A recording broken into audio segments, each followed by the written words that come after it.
Hello friends, welcome to my travelling channel. I am Nancy Agarwal here. जैसा कि आप देख रहे हो कि मैं अमौसी एयरपोर्ट पर खड़ी हूँ और यहाँ से हमारी फ़्लाइट है मदुरई के लिए, जो कि वाया दिल्ली है।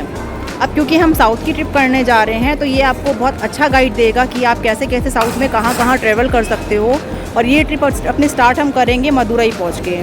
मदुरई से पहले हम जाएंगे रामेश्वरम, देन रामेश्वरम से कन्याकुमारी, देन कन्याकुमारी से केरला। अब इन 6 डेज़ में आप क्या क्या मैक्सिमम टू मैक्सिमम घूम सकते हो लो कॉस्ट पे, वो सब आपको गाइडेंस मिलेगी।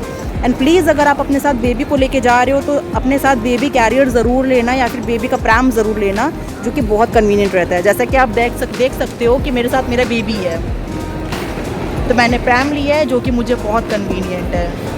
तो let's start from Lucknow.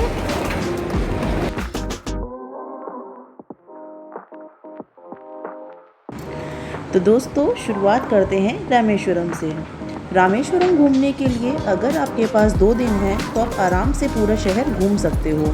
But अगर आपके पास 1 दिन है जैसा कि मेरे पास था, तो आप एटलीस्ट इम्पॉर्टेंट पॉइंट्स तो डेफिनेटली आराम से घूम ही सकते हो। दोस्तों रामेश्वरम जाने का सबसे बेस्ट टाइम अक्टूबर टू अप्रैल है। इस टाइम ना ज़्यादा ठंड होती है ना ज़्यादा गर्म होती है। इसके बाद सबसे ज़रूरी क्वेश्चन कि आप वहाँ तक जाओ कैसे। रामेश्वरम की कनेक्टिविटी अलग अलग सिटीज़ से by road and by railway है।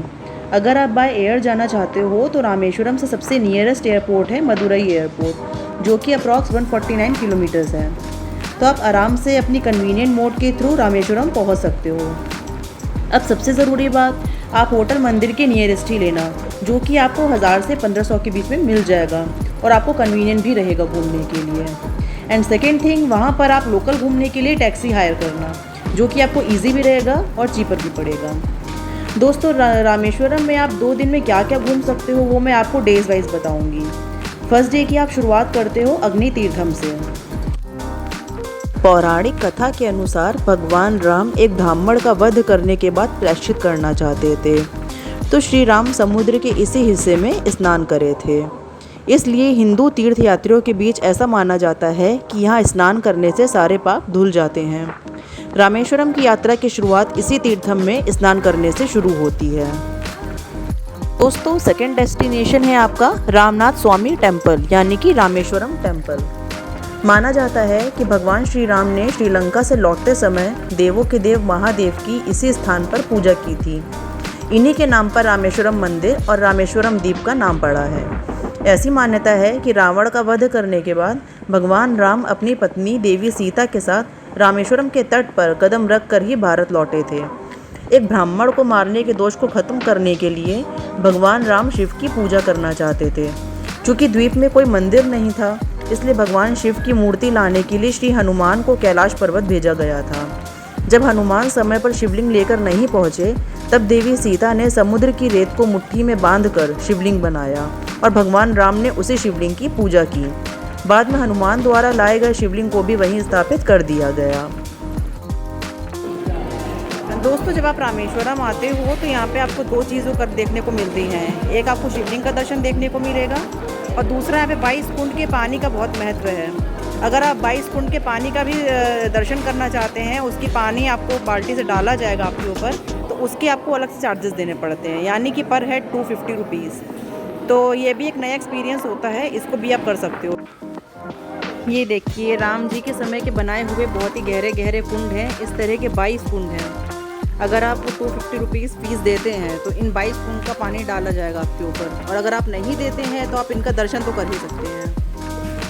दोस्तों जब आप मंदिर आएँ तो अपने साथ एक जोड़ी कपड़ा लेकर ज़रूर आएँ, ताकि नहान मिलने के बाद आप कपड़े चाहो तो वहीं पे चेंज कर सकते हो। हालांकि मैंने तो होटल में जाके चेंज किया क्योंकि मेरा होटल नियरेस्ट था। आप चाहो तो वहीं पे चेंज कर सकते हो। अब थर्ड डेस्टिनेशन है आपका विलुंडी तीर्थम। रामेश्वरम शहर से थोड़ा पहले विलुंडी तीर्थम है, जहाँ समुंदर के बीच में मीठे पानी का स्रोत है। रामायण के समय जब श्री राम माता सीता के साथ रामेश्वरम आए थे, तब उन्होंने अनुष्ठान किया था और शिवलिंग की स्थापना की थी। अपने कार्यों को पूरा करने के बाद जब वो लौट रहे थे, सीता माता ने कहा कि वह प्यासी हैं। तभी श्री राम ने अपना तीर लिया और उसे समुद्र में मार दिया, और जहाँ से उनका तीर समुद्र में छेदा गया, वहाँ से एक झरना निकला। संयोग से विलुंडी का अर्थ है तीर्थ से छेदा गया स्थान, और तीर्थम का अर्थ है तमिल में पवित्र जल। यानी कि तीर से छेदा हुआ जल जो कि मीठा है।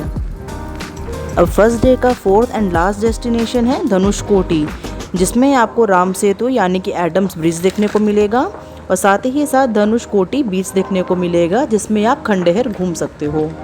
दिसंबर 1964 में यहाँ एक बड़े पैमाने पर साइक्लोन आया था, जिसकी वजह से शहर तहस नहस हो गया था। साइक्लोन में 1800 लोगों की जान चली गई थी और 100 यात्रियों वाली एक ट्रेन समुद्र में डूब गई थी। इसके बाद से गवर्नमेंट ने इस शहर को इनहैबिटेबल अप्रूव कर दिया। अभी से ये जगह खंडहर हो गई है।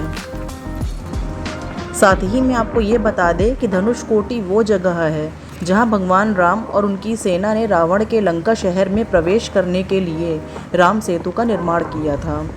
भारत में रामेश्वरम द्वीप को श्रीलंका के मन्नार द्वीप से जोड़ने वाले इस पुल को एडम ब्रिज के नाम से भी जाना जाता है।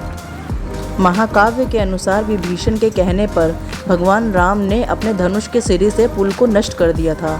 इस प्रकार शहर का नाम धनुषकोटी हो गया, जिसका अर्थ है धनुष का अंत।